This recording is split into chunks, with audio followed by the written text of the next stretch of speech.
Magandang araw mga kasama. Ito po yung project natin dito sa Las Piñas.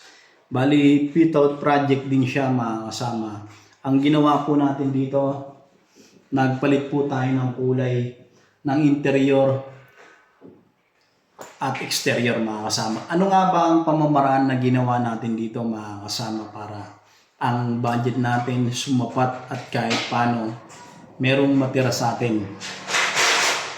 Ang unang ginawa natin dito mga kasama, syempre, inayos natin yung pag-a-assign ng tao.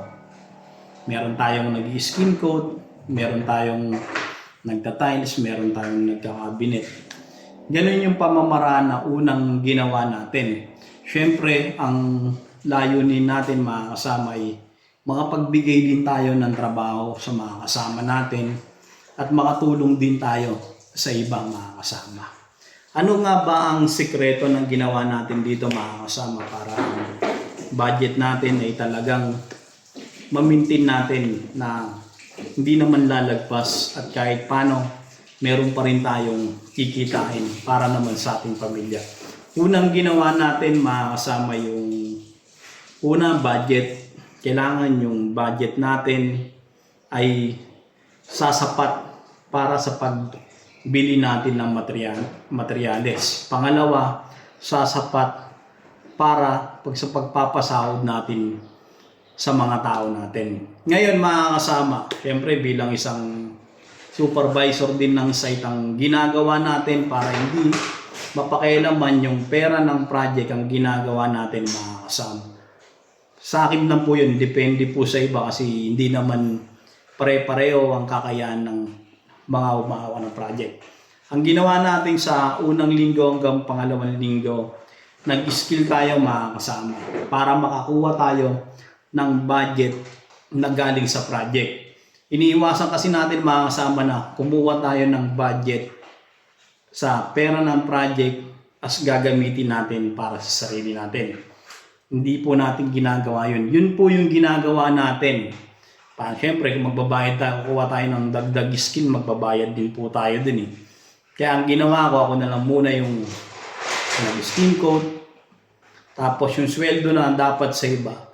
Kinuha ko po yun mga kasama para yun yung gamitin natin pang-budget dito sa site para sa pansarili natin. Mas magandang gawin yun mga kasama para ang budget talaga ay para dun lang. Hanggat hindi tapos yung project, hindi tayo makikialam ng pera ng project. Dapat ganun tayo. Halimbawa, dalawa tayo mga kasama, meron tayong partner, kailangan nakasuporta lagi tayo sa partner natin. Kung ano yung pangangailangan ng partner natin, ibibigay natin yun. Susuportahan natin yun. Ganun din po yung paghahawak natin sa tao. Susuportahan natin yung tao, yung mga pangangailangan nila, ibibigay natin yun mga kasama sa tulong at awa ng Diyos. Ganun tayo umawak ng project, hindi tayo makikialam ng pera ng project hanggat hindi tapos yung project. Mahirap pong umawak ng project kung kapos yung budget mo. Mas maganda ang budget ay para sa project lang. Huwag mong gagamitin para sa sarili mo o sa ibang bagay. Saka na, huwag mo nang iisipin yung para sa'yo. Isipin mo muna yung kabutihan para sa kabubuti ng project at para sa kabubuti ng mga tao. Ito po yung project natin. Ito na po yun. Tapos na po yung painting natin. May na po. Nakapaglinis na rin tayo.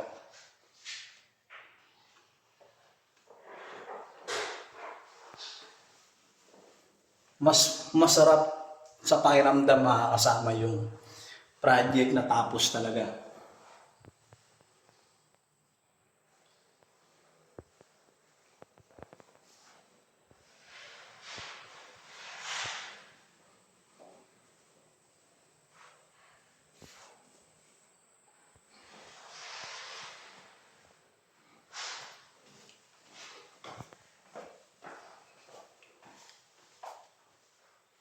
Sa gusto pong magpa-renovate, pwede nyo po kami kontakin sa Facebook account po namin at sa contact number po namin. Mas maganda sa lahat po ng client, mas maganda na medyo gumastos na kayo ng konti kaysa magtipid tayo tapos makakuha tayo ng mga tao na hindi tumatapos ng project.